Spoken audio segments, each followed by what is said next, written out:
Hey everybody, welcome back. So we got another update video for you for the Shovelhead build.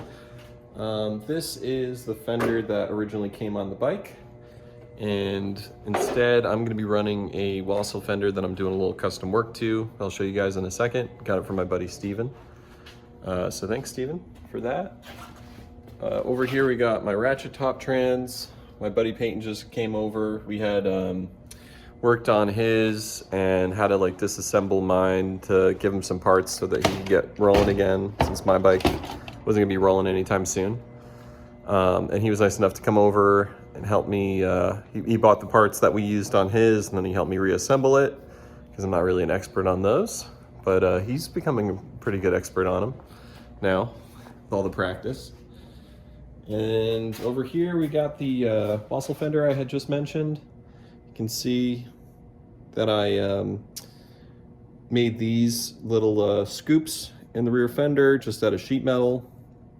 I had drawn a triangle, two triangles, and then I used the curvature of this section right here, a little spray paint, and I was able to get that, that curve of the fender cut into the bottom side of the triangles. So I started on the inseam here. You can see right there, that's where I started. And I just tacked, and then started to bend this metal around using a piece of pipe, the same outer diameter as my taillights, as a template. And you can see, you can see it's not perfect yet, and maybe it never will be, but I'm going to just tack these in now, finish shaping this side of the metal, probably add in another piece of sheet metal along here and along the other side. Still got some Bondo on there from when I had started to think that I was through all my welding, so I slapped Bondo on it, and sure enough, I wasn't happy with how it came out. It was asymmetrical, and I want them to try to be as identical as possible. Gamma had a good idea about using a piece of pipe and then cutting like a section of it off so that it would lay flat on the fender. And if this doesn't work out great, I'm gonna cut it all out and probably do that, but it's actually just by eyeballing it, it's been working out pretty good. So hopefully I don't have to do that. Hopefully that will be the last bit of fabrication I have to do on the rear fender, and then it's just working with that Bondo and sanding it down, making it look nice. So stay tuned for that. We're gonna get started.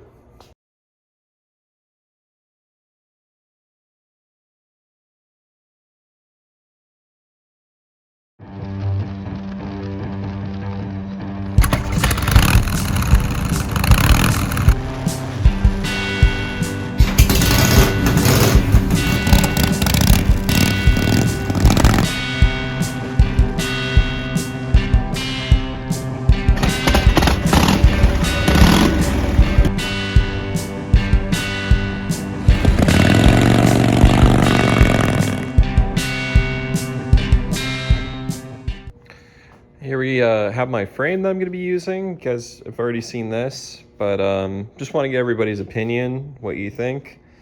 I did want to use this nice Wassel tank that I picked up at the last swap meet, but I feel like with how up and out this frame is, it leaves a lot of that top tube exposed, and I'm not the biggest fan of bikes like that. As my other option, it was kind of my original idea. I had painted this for the last swap meet, just because I like to do little paint projects before every swap. And you can see I went from like red to kind of like a purple to a silver on those flames. And then I used black splatter and acetylene throughout. And I was thinking of doing the same thing on the frame, starting red, get a little silver going, to almost white on the back, and then acetylene throughout.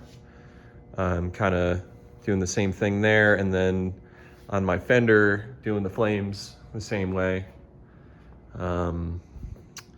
But yeah, let me know what you guys think. I don't know.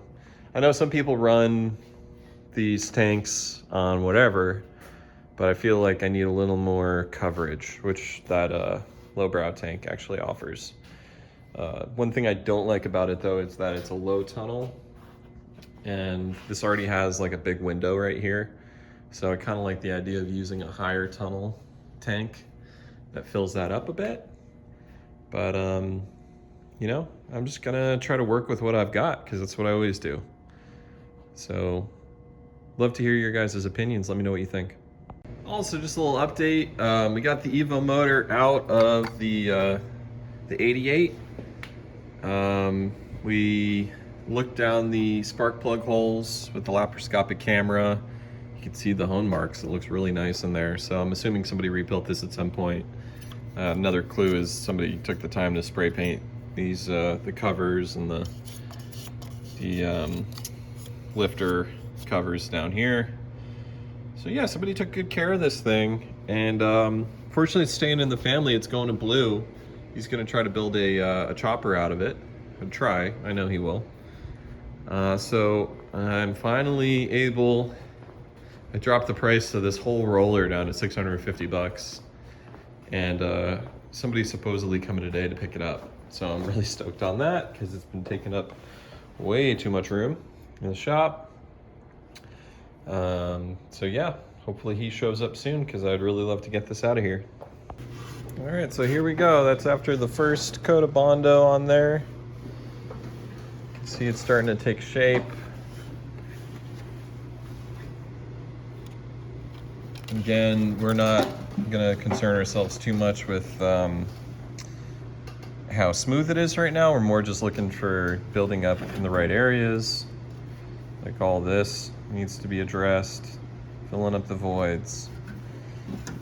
And also making sure that we're keeping that ridge I was talking about clear.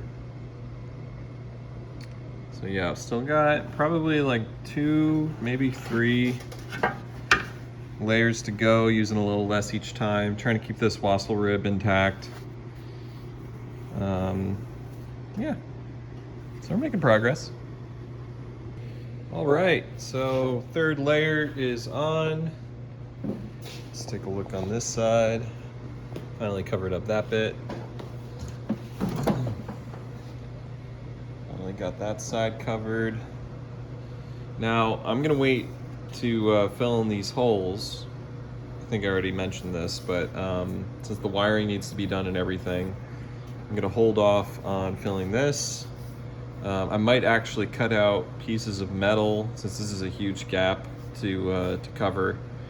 I'm gonna wait to lay some Bondo down. This was already there from my previous mistake.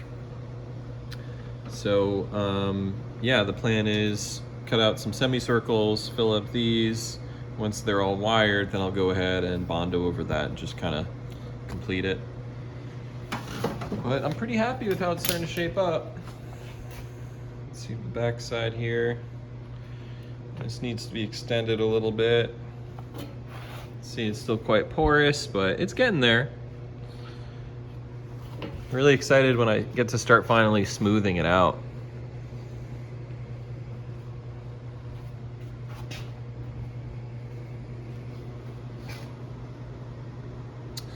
Yeah, I was mentioning to you guys that I had this thing sold. The guy that was gonna come for it stood me up. It's the nature of the business that I'm in. Get a lot of those. But my friend Ralphie came through and bought the transmission. And I'm sure a lot of you are aware, but the transmission actually holds the swing arm up. So this is acting as a little brace for the swing arm in the meantime. Now this thing's only 350 bucks, and I think I got a couple people interested. So it was a pretty good deal. All said and done, I got my money out of it for the work on the CT90 and then some, and Blue gets his Evo motor. And hopefully this goes to a good home where somebody makes use of the parts. But I'm just so stoked to get this thing out of here. So yeah, back to it. All right, so I didn't show you guys on camera, but I just started part 2 of the frame. You can see it's covered in soot. That's the acetylene. I had Just use that same color, the red on the top here. See a little bit of it there on the tape. And then I faded into silver back here. So what I'm gonna do right now is let this cool off for a sec, and then I'm gonna use a little bit of solvent on a rag and just kind of gently wipe through the soot until I'm happy with it. And then we're gonna go ahead and clear coat this bad boy.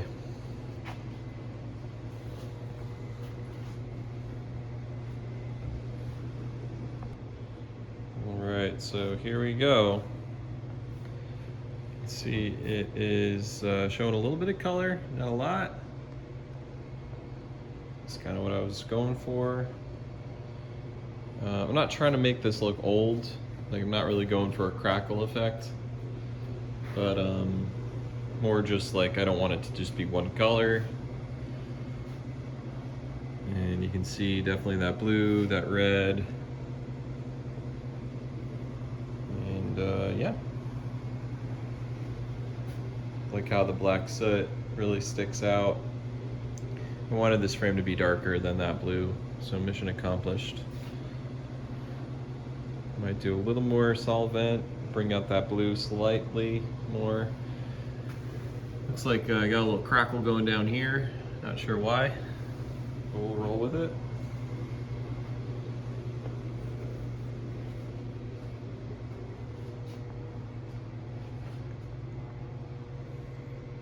Yep.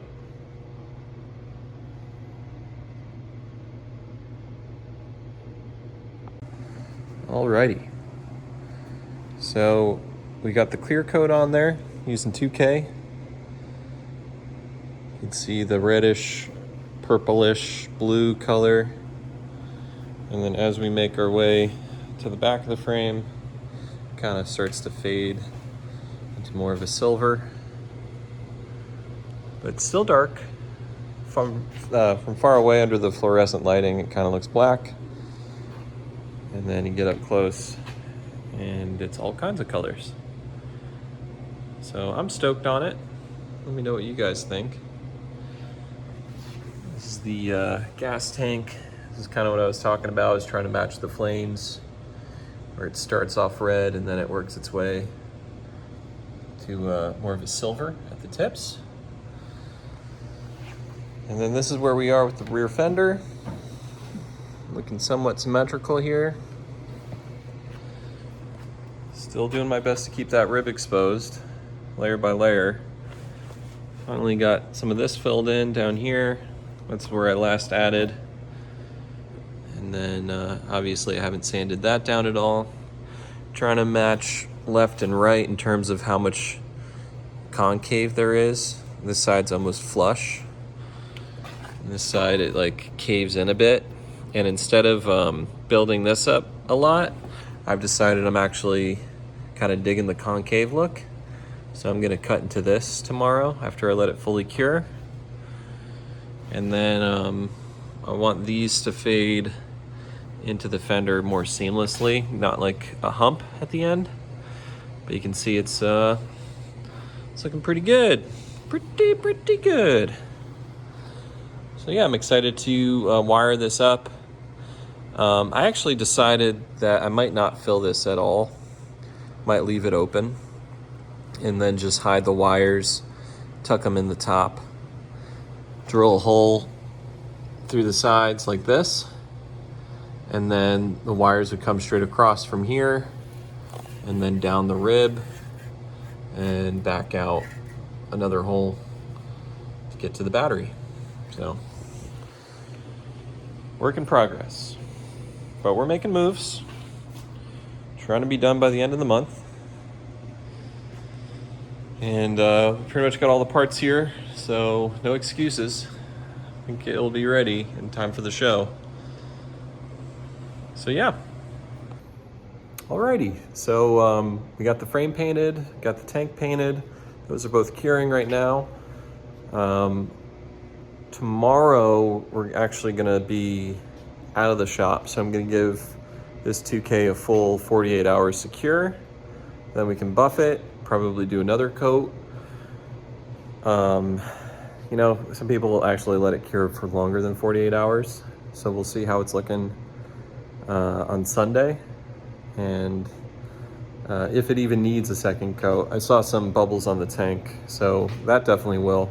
That's worth it. But the frame's probably okay, considering the style I went with anyway. It's not gonna be that big of a deal. So yeah, we're gonna hopefully have this all put together in the next video. You'll see the rear fender painted. I'll try to include actual footage of me painting, so you guys aren't just seeing little blips of progress. But I'm super stoked. I'm liking how it's coming out. Hope you guys are too. I want to thank you. This is my 3rd video on my channel, so if you guys could go ahead and leave a comment, like, and subscribe, I'd really appreciate it. It helps me grow my channel quickly. Don't forget to check out the main channel too. Yama's coming out with a video to reveal his iron head tank and what Joey was able to paint. It's awesome. So you guys definitely don't want to miss that. But in the meantime, everybody, it's late. I need to go home. So hope everybody's gonna have a good weekend, and see you next week. Bye.